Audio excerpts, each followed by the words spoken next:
ఈ దేశ చరిత్రలో ఏ రాష్ట్ర ప్రభుత్వం కూడా, ఏ రాష్ట్ర ప్రభుత్వ ముఖ్యమంత్రి కూడా చేయనటువంటి ఒక ప్రకటన చంద్రబాబు నాయుడు గారు చేశారు.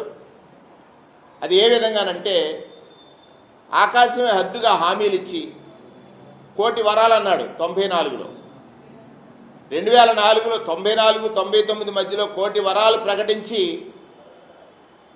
అధికారంలోకి వచ్చిన తర్వాత నాకు అర్థం కావటం లేదు, ఈ రాష్ట్రంలో ఖజానా ఖాళీగా ఉంది, దివాలా తీస్తుంది ప్రభుత్వం అని ప్రకటన చేసినటువంటి ఒకే ఒక పాలకుడు చంద్రబాబు నాయుడు గారని, అధికారంలోకి రాకముందు ఆయన చెప్పినటువంటి మాటలన్నీ కూడా అసత్యాలు అనేటువంటి మాట రోషయ్య గారు చెప్పినటువంటిది సందర్భంగా గుర్తు చేస్తూ ఉన్నాను.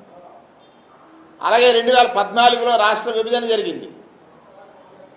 ఈ రాష్ట్రం విడిపోవడానికి ప్రధాన కారకుల్లో ముఖ్యుడు కాంగ్రెస్తో అంటగాగి చీకటిలో చిదంబరం ఒప్పందంతో ఈ రాష్ట్రాన్ని విభజిస్తారా లేదా అని శాసనసభలో ప్రకటనలు చేసి ప్రజలందరూ అర్థం చేసుకోవాలి. చంద్రబాబు నాయుడు గారు విజనరీ అని ఒక మాట అంటున్నాడు. దేనికి? ఆయన ఎదుగుదలకి, ఆయన అధికారం కోసం విజనరీ, రాష్ట్ర ప్రయోజనాల కోసం కాదు. దానికి ఒక చక్కటి ఉదాహరణ ఏమిటనంటే, రాష్ట్రాన్ని విభజించే సమయంలో శాసనసభలో ఒక చర్చ జరిగింది. ఆ చర్చలో కనీసం ఒక్క మాట కూడా మాట్లాడనటువంటి వ్యక్తి చంద్రబాబు నాయుడు గారు. రాష్ట్రాన్ని విభజించమని డిమాండ్ చేసి రాష్ట్ర ప్రయోజనాల గురించి కనీసం పల్లెత్తి మాట్లాడనటువంటి వ్యక్తి చంద్రబాబు నాయుడు గారు. 2014లో నాకు అనుభవం ఉంది, ఈ రాష్ట్రాన్ని ఒక ప్రగతి పదంలో నడిపిస్తానని ప్రజల్ని మోసగించడానికి అనేకమైనటువంటి వాస్తవ విరుద్ధము, లేకపోతే అమలు చెయ్యలేడని తనకు తెలిసి చేస్తానని చెప్పి చెయ్యనటువంటి వాగ్దానాల గురించి కూడా ఒకసారి మననం చేసుకోవాలి. ఆ రోజు ఏమన్నాడు ఆయన?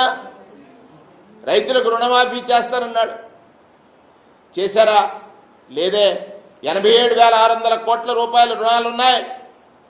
వాటిని బేషరతుగా మాఫీ చేస్తానని చెప్పినప్పుడు ఆనాటి ప్రతిపక్షంలో ఉన్నటువంటి జగన్మోహన్ రెడ్డి గారు చెప్పారు, రైతుల్ని నేను మోసగించలేను, ఇది సాధ్యం కాదనేటువంటి విషయం. అధికారంలోకి వచ్చిన చంద్రబాబు నాయుడు గారు కేవలం 15,000 కోట్ల రూపాయలు కోత కమిటీ వేశారు, కోతలు కోశారు. 15,000 కోట్ల రూపాయలు మాత్రమే రైతులకు సహాయం అందించేట్టుగా చేశారు. మరి ఇది మోసం కాదా? అక్క చెల్లెళ్ళారా, మీరు అప్పులు తీర్చవద్దు, మీ బంగారాలు కుదువ పెడితే నేను ఇంటికి తెచ్చిస్తానని చెప్పి 14,000 కోట్ల అప్పులున్నటువంటి అక్క చెల్లెళ్ళ అప్పులు బ్యాంకుల దగ్గర వారి పరపతిని పూర్తిగా పోగొట్టుకునేటట్టుగా చేసి వడ్డీలు అధిక వడ్డీలతో 25,000 కోట్ల రూపాయలకు పెరిగితే ఏ అక్క చెల్లెమ్మకు కూడా కనీసం సహాయం చేయలేనటువంటి పరిస్థితి, మహిళలను మోసగించినటువంటి నాటి ముఖ్యమంత్రిగా చంద్రబాబు నాయుడు గారి చరిత్రలో ఉన్నారు. రాష్ట్ర విభజన జరిగింది. ప్రత్యేక తరగతి హోదాని రాత్రికి రాత్రే ఓటు నోటు కేసులో ఆయన ముద్దాయిగా ఉండి రాత్రికి రాత్రే విజయవాడకి తరలి వచ్చి ఏం చేశారు? ఈ రాష్ట్రానికి ఉమ్మడి రాజధానిగా ఉన్నటువంటి హైదరాబాద్ని వారి స్వప్రయోజనాలకి తాకట్టు పెట్టి ఈ రాష్ట్ర ప్రజల్ని గాయపరిచినటువంటి విధానాన్ని కూడా మనం గుర్తు చేయాల్సినటువంటి అవసరం ఉంది. అంతేకాదు, ఇంటికి ఒక ఉద్యోగం ఇస్తానన్నాడు. ఇది ఎలా సాధ్యం? 1,80,00,000 ఇల్లుంటే ఇంటికి ఒక ఉద్యోగం ఇస్తాను, ఇవ్వలేని పక్షంలో నిరుద్యోగ భృతి ఇస్తానన్నటువంటి మాటలను కూడా ఒకసారి గుర్తు చేస్తూ ఉన్నాను.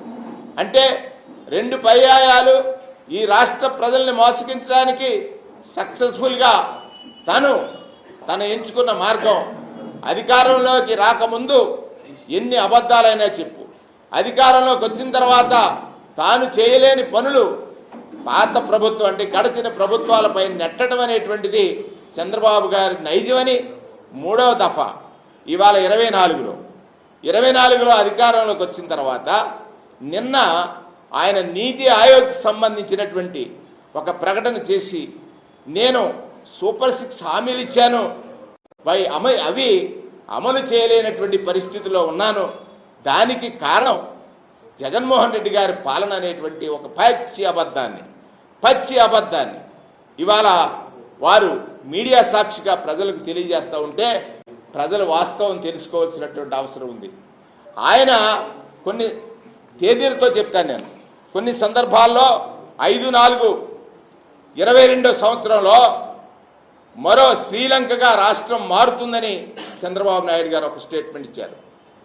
13/4/22 శ్రీలంక పరిస్థితికి రాష్ట్రం కోతవేటు దూరంలో ఉందని ఒక ప్రకటన చేశారు. మళ్ళీ 2023లో భవితకు భరోసాని అనేటువంటి ఒక మాట చెప్పారు. అంటే ప్రజలు కొన్ని వాస్తవాలను గ్రహించాలి. ఆయన 2019లో ప్రభుత్వం నుంచి దిగిపోయే నాటికి కేవలం ఈ రాష్ట్ర ఖజానాలో 100 కోట్లు ఉంది, ఈ రాష్ట్రాన్ని నడపలేరు జగన్మోహన్ రెడ్డి గారు అనేటువంటి ప్రకటన కూడా నాటి ఆర్థిక మంత్రి శ్రీ యనమల రామకృష్ణుడు గారు చెప్పినటువంటి మాట కూడా గుర్తు చేస్తా ఉన్నాను. కానీ ప్రజలకు ఇచ్చినటువంటి మాట కోసం 100 కోట్లే ఖజానాలో ఉన్న ప్రజలకు ఒక మాట చెప్తే దాన్ని వేదంగా భావించాలి. సత్యమేవ జయతే అనేటువంటి మహాత్మా గాంధీ సూక్తిని అమలు చేయాలి. ఈ రాజ్యాంగం ప్రజలకు ఇచ్చినటువంటి వరం, ప్రజాస్వామ్యంలో ప్రభుత్వాల ఏర్పాటు ప్రజలు తీసుకున్నటువంటి నిర్ణయం అని. 2 సంవత్సరాల కాలం ఆదాయం గణనీయంగా తగ్గినా కూడా వచ్చినటువంటి 6 మాసాల్లోనే నవరత్నాల్ని అమలు చేసినటువంటి ముఖ్యమంత్రిగా జగన్మోహన్ రెడ్డి గారి చరిత్రలో ఉన్నారు. నవరత్నాలను అమలు చేసే క్రమంలో ఆదాయం తగ్గిపోయింది, కరోనా వచ్చింది. చంద్రబాబు నాయుడు గారి లాగా 100 కోట్లు ఇచ్చాడు చంద్రబాబు నాయుడు గారు, నేను అమలు చేయలేకపోతున్నానని చెప్పలేదే జగన్మోహన్ రెడ్డి గారు. మీ మాదిరిగా కరోనా సమయంలో ఈ రాష్ట్రంలో వైద్య సదుపాయాలకు సంబంధించినటువంటి మీరు చేసిన నిర్వాహకం వల్ల హైదరాబాద్ లాంటి నగరం మనకు దూరమైన ఒక్క వైరల్ ల్యాబ్ లేకుండా ఈ రాష్ట్రంలో ఉన్న ప్రజలకు భరోసా ఇచ్చాడు, భద్రత ఇచ్చాడు, దానికి ఒక వ్యవస్థను సృష్టించాడు. ఇవాళ మీరు 2,65,000 మంది వాలంటీర్లని నిర్దాక్షిణ్యంగా ఒక పెద్ద అబద్ధం చెప్పి మీకు 10,000 జీతం చేస్తానని వాళ్ళని నమ్మబలికి ఎన్నికల ముందు మీ స్వార్థ నిర్ణయంతో వారందరి చేత ఓట్లు వేయించుకొని ఇవాళ అధికారంలోకి వచ్చిన వెంటనే ఆ వాలంటీర్ వ్యవస్థని మీరు ఎత్తివేశారే. ఇంతకంటే మోసం ఏముంటుంది ఆలోచించండి. అంటే ఈ రాష్ట్రం ఆర్థికంగా వెనుకబడి ఉందని 10 సార్లు మీరే శ్రీలంకగా మారుతుందన్నారు, సోమాలియా అయిపోతుందన్నారు, ఈ రాష్ట్రంలో ఆర్థిక వనరులు లేవన్నారు, రాష్ట్రానికి 14,50,000 కోట్ల అప్పులు ఉన్నాయన్నారు. 14,50,000 కోట్ల అప్పులు ఉన్నాయన్నటువంటి చంద్రబాబు నాయుడు గారిని ఆ రోజు ప్రశ్నించారు.